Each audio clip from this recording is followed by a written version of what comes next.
In the first years of the 20th century, all the racial theories developed in the Victorian age, eugenics, social Darwinism, and scientific racism, came together in a forgotten outpost of colonialism. This is Namibia, but at the dawn of the 20th century, it was the German colony of Southwest Africa, and home to an ancient people called the Herero. In 1904, they rebelled against the brutality of German rule. What followed was to prefigure the worst crimes of the 20th century. The Germans committed innumerable massacres and atrocities, but they were unable to hunt down and destroy all the Herero people across such a vast landscape. And when the Nama, another of the Namibian peoples, rose up, the Germans turned instead to a recent invention, the concentration camp.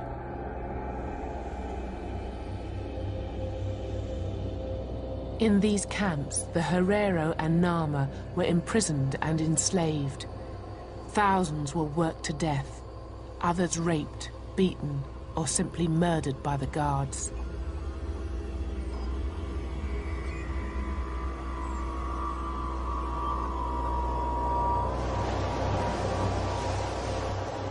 The most infamous and deadly of the camps was at a place called Shark Island. Shark Island was established for the express purpose of killing people. Anybody placed on that island, everybody knew they were going to die. People knew that, the German officers knew that.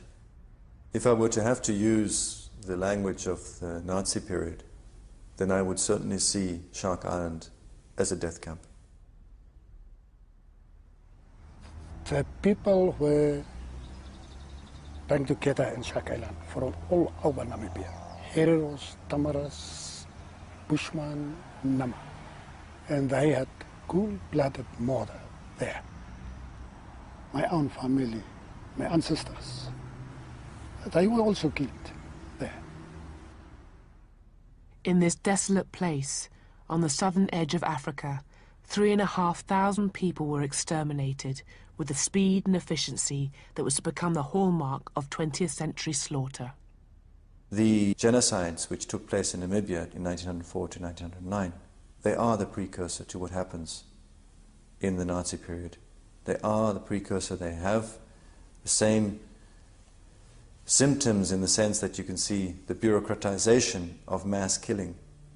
And this, for me, is the central thing. It's not just killing for killing. No. It's a combination between killing and bureaucracy. Today, Shark Island is a campsite for tourists. The Africans who were frozen and starved to death here have been almost erased from memory.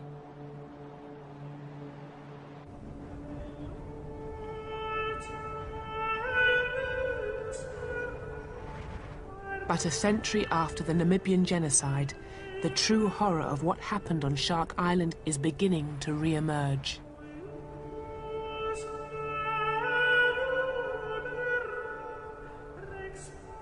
In a recently discovered mass grave, just a few kilometers from the site of Shark Island, lie some of the victims of the 20th century's first genocide.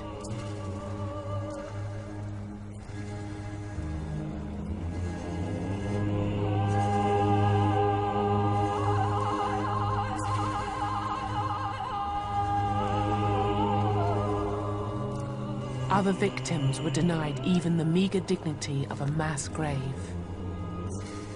They became the raw material of racial science.